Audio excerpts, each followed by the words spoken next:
Today we're going to do another little tutorial, little video, and this one is on mapping with your drone. Now there's a lot of programs out there for mapping. There's Drone Deploy, Drone Link, Map Pilot Pro or Maps Made Easy, Pix4D, and I'm sure there's others I've missed, but in this instance we're using Pix4D and the trial version.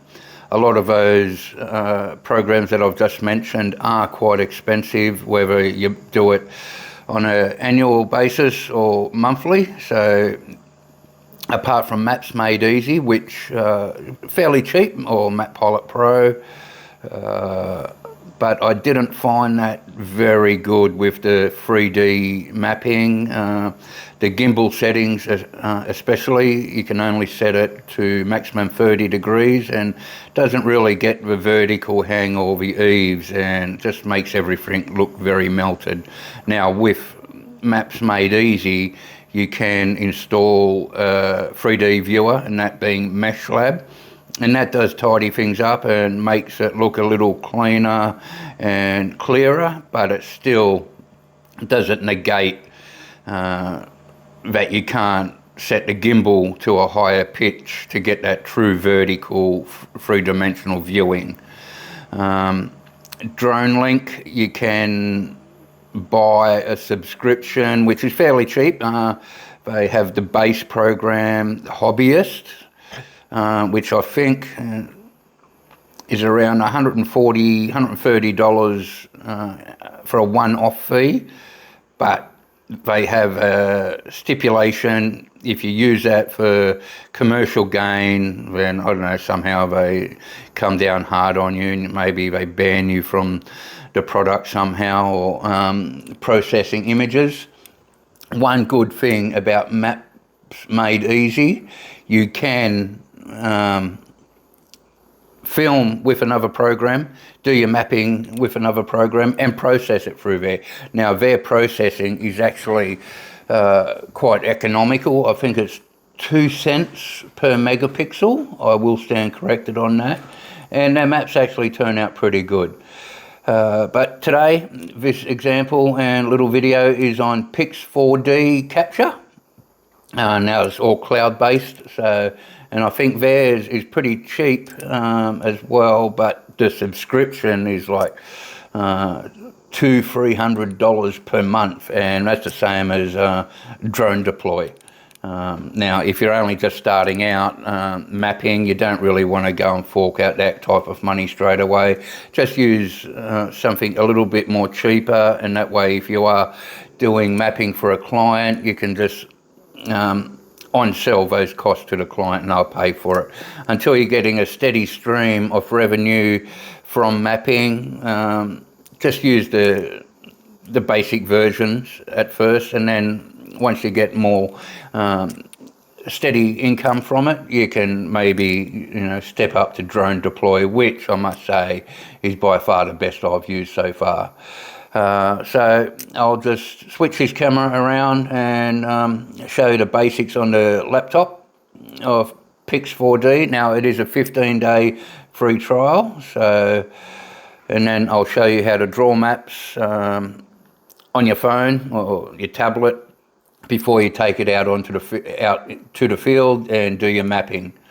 You can process it on your laptop, computer or tablet, but I don't think you can actually draw a pre-planned flight before you leave. Out on the field you can do it, on your phone you can do it, I just don't think you can do it on a laptop, but we'll soon find out.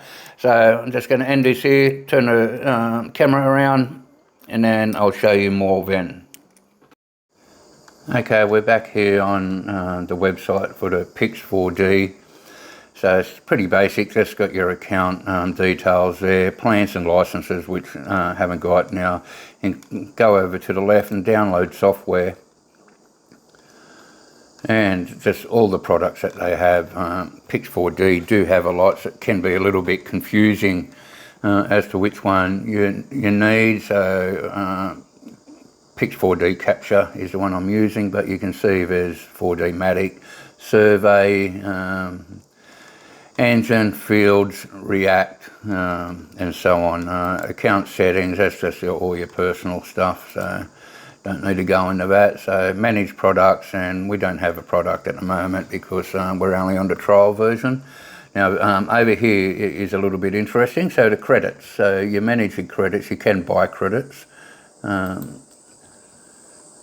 Now my current balance in the trial period is 40 credits, so you can buy up the top there 100, 500, 1,000, 2.5, 10,000. For some reason it's in euro when I'm on the Australian dollar. I'm not going to work out the difference there. So it says here, estimate how many credits you need for one project by using the type of drone or camera. So it's got by default DJI Phantom 4 Pro, we're not using that. We're using the Mavic 2 Pro, so we're just going to search for that. Now that's the 20 megapixel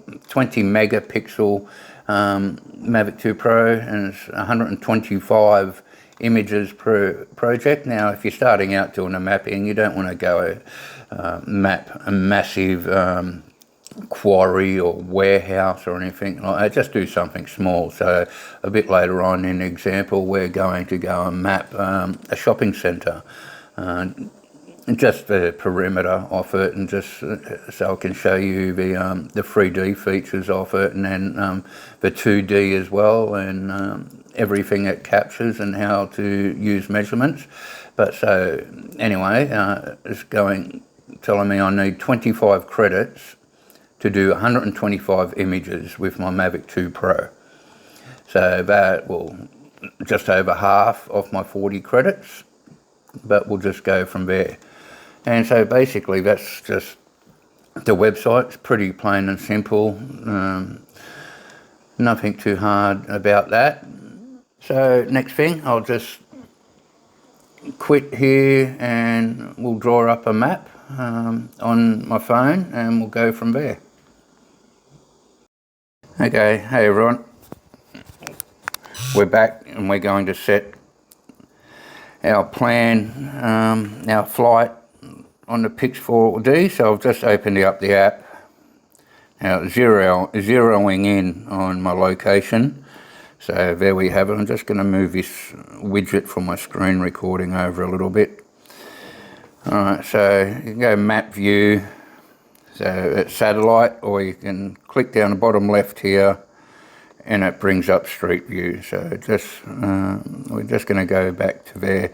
Now it automatically zeroes in on your location at where you are at the time.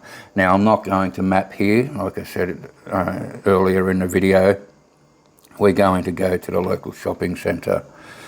So to do that, I'm just going to move this widget over a bit. So we're going to search here. So we're going to just type in Woolworths, which is Woolies, at Tweed Mall.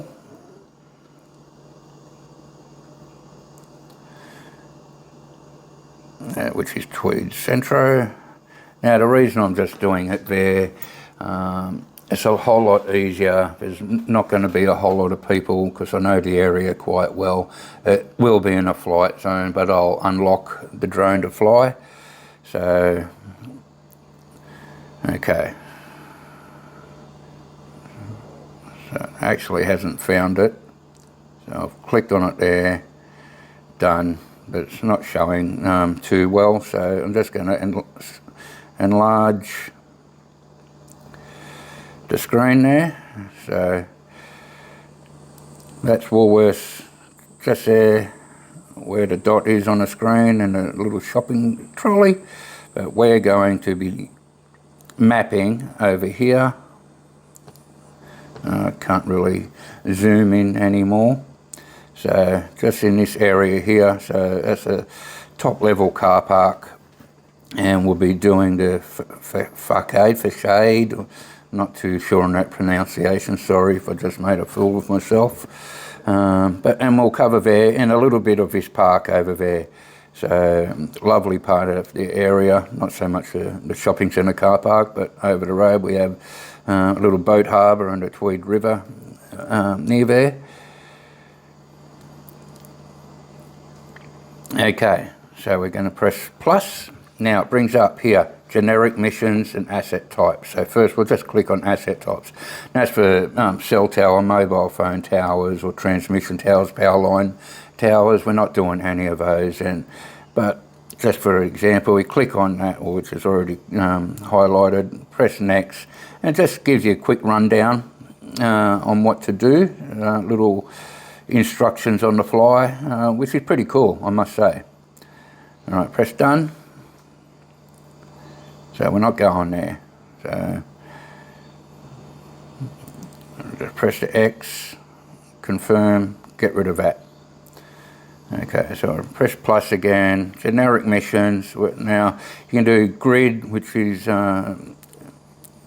single grid for two-dimensional maps or double grid for 3D models, and we're doing the 3D mapping today, so we will do that one. Corridor, that's pretty much not so much a straight line, but one path that you follow.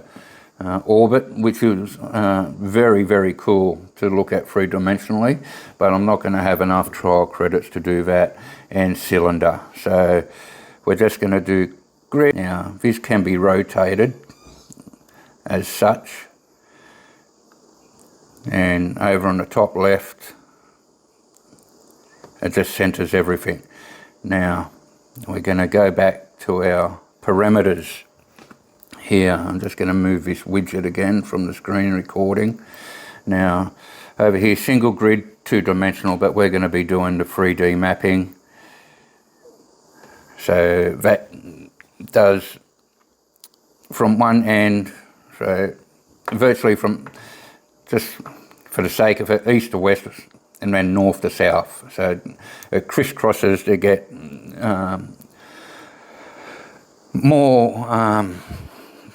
more details in the mapping. Okay, so mission settings, we're going to go down to terrain awareness. Now with Pix4D Capture, you need to download an offline map. Now we're not doing that. You can adjust your flight. Now I'm a believer it's around 70 metres is a good height, but we're going to go a little bit lower. We're going to go down to 60 metres.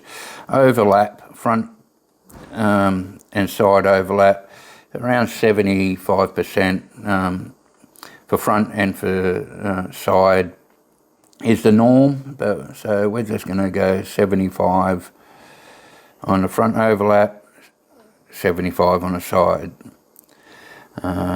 Camera angle, we're going to go to about 65 degrees. Drone speed, now I'm using the Mavic 2 Pro here, and it doesn't like to go too fast, so we're just going to move it down to around 3.2 meters per second. So we're just going to hide this information. No, wrong button there. So you can see those lines, blue lines. I'm presuming I am colourblind, I will profess that. Over here on the to the left of those grid lines, we got the start. So that's where once you launch the drone, it's going to start there. It's going to follow the path, and it's going to end over here on the right where it says end. So it's pretty basic over there. So we want to go over the street as well. So a good rule of thumb is when you are drawing parameters for your mapping, always go over the distance that you plan on mapping, just in case you miss some. So just going to adjust the grid lines on this, press and hold, get it centered really good. So we're going to get the top of the building there and the side and the car park and a little bit over the road there. Okay, so there. Now all we got to do is start mission. You know, obviously the drone isn't connected, as you can see up the top there. It tells me my drone, Mavic 2 Pro. Now once we do connect, you can play around with settings. So just down here, click the little folder icon and mission is saved. So we click the X there, we'll close the current plan and be able to continue working on it later on. Confirm. Okay, that's all fine and dandy. Now back to the home screen of the app. We got map view, new plan and plans. So we'll go into plans, and there it is there. It's dated 31st of the 12th 23 at 9:18 a.m. So we click on that, let's hide that part, and it brings up the flight plan that we're going to undertake. So the next step now is to get down there and launch the drone and start mapping. So I'll close all this down, get a wiggle on, and I'll see you down at the flight site. Okay, hey everyone, here we are on site now, ready to start the mission that we planned earlier. So just going to turn the video around to show. So we're on the top level car park. We're going to do this building, the outside perimeter of the shopping centre. Going to swing it around here, and like I said before, there's park and some water over there, and there's a little medium-sized Mavic 2 Pro ready to launch. So I'll get this mission started and get the drone up in the air. Mavic 2 Pro connected, scroll up 60 meters, camera angle 65. Now the drone speed, we've got it set at 4.5 meters per second. Now I'm certain I've set that at 3.2, so we're going to go 3.4. That's done, so we're going to start mission. Okay, now there's the mission checklist. Okay, everything's had a tick. I've just waited on camera ready. We're right to go. So, okay, the drone's up in the air.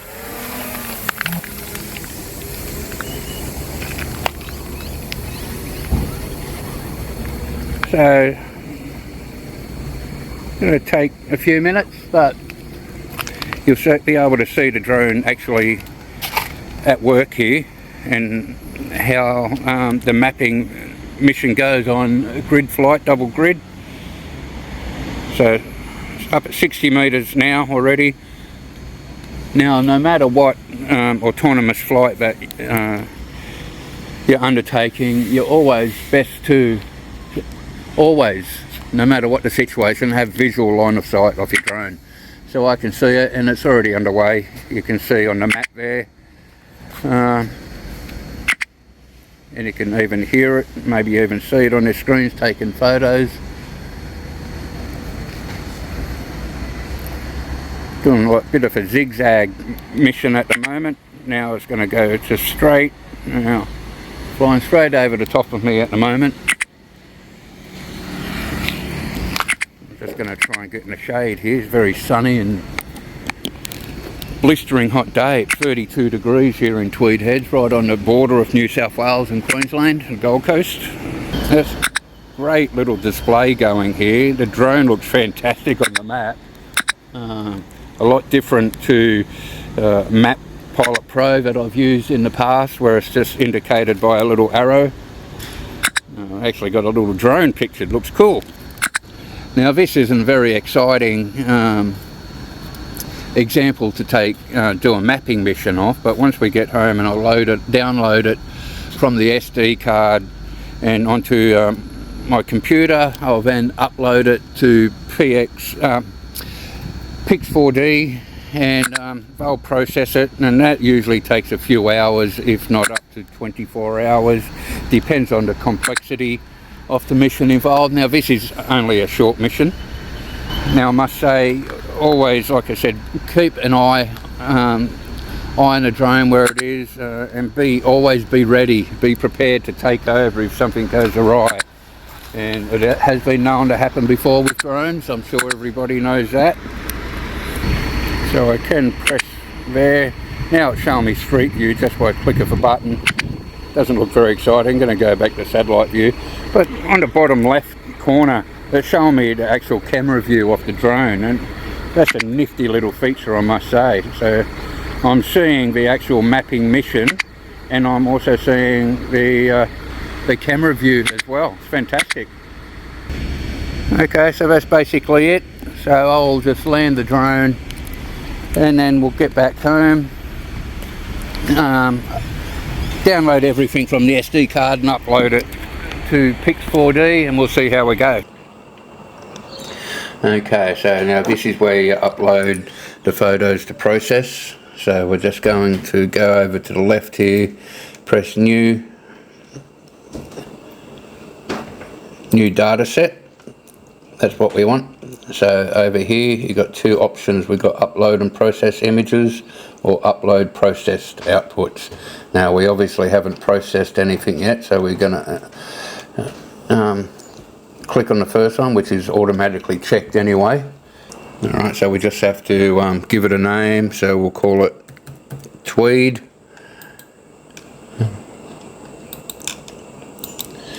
Yep, done that. And down the bottom here, click new. Okay, so up the top here, image selection, we have to drop our images. So we're going to select our images, so go and find them, new folder. So we're going to select all of them, 65 images. Done that. Choose one of the four options. So I think we're going to go with, well, just for the sake of his example, we'll go 3D models. How does that sound? Sounds right. Quality, we want the best quality over rapid. So we want the quality. Building a reconstruction. Okay. So it's basically just choosing your preferences here, or whatever the requirements are. So we've just gone this. So as you see down the bottom, it's going to cost me 13 credits. Down on the left here, 13 credits. I've got 40 available from the trial version. So we click next down here, skip and process. Now over to the right, uploading progress. So that could take a little while. It's 536 megabytes. So it's going through it all right now. It'll start processing automatically. 65 files uploaded, and there it just shows all the files. So what will happen now is the software Pix4D will stitch all of them together, and up the top you can see it says processing, and once that's completed, they'll either send me an email or it'll just be on my account page with Pix4D. Actually, the little hamster wheel up the top is almost at full circle, so we'll just wait and see what happens here. So this could take a fair while, so we'll come back once it's completed and see what the results turn out like. So here we are now. We have the result that are processed from the mapping of the shopping centre car park. Now they've been delivered via email, and I've logged into the Pix4D website, and as you can see, the 3D mapping here now is just blacked out all around the area that wasn't mapped. And as I said before, we went a little bit more than what we wanted. So over here you got annotations, overlays, and your outputs. So we got 3D textured mesh here. You can click that off and that gets rid of everything. Go point cloud, and that gives a totally different result altogether. Now, I will point out I'm no expert on mapping. I'm just giving a little rundown on how to use the software. If you know how to interpret all the readings, then more power to you. I will not profess to say that I do. As I said, this is just an example of how to use the mapping. So you can zoom in down the bottom here with quite precision, or you can just use your scroll mouse and move it all along everywhere. Right click your mouse and give it a lateral view and just turn it all around, and as you can see, it's turned out pretty good. Now this was shot 60 meters in altitude, so, and it's brought up these cars quite well. It looks a little melted there. Maybe that was the gimbal pitch that I had. Maybe it wasn't enough or it was too much. But we'll scroll back out, and over here I'll turn it around a bit. So the beauty now, like I said, if you were whiz bang on the interpretations of everything, this would be really beneficial in your profession. But I will just outlay the basics of it. So your line tool over here on your right, so it just gives you a measurement of everything. So there to there, it's telling me it's 6.63 meters. And you could also do volume. So we'll, on this air conditioning unit, we'll click 1, 2, 3 and 4, and there it tells me 15.931 square meters. That's a bit better, easier for you to see. So there's all types of little tools you can use here. Use the polygon, the circle, your point, inspect. Now I imagine inspect is to just leave a point there for future reference. I'll just get rid of that.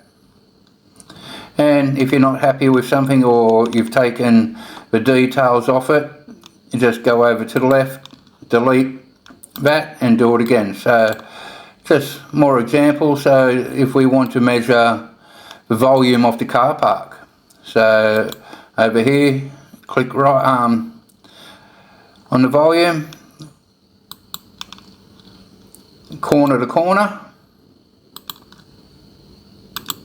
and instantly 3,979.18 square meters in volume. It is that easy and pretty clear and easy to see. So that's in the 3D mapping.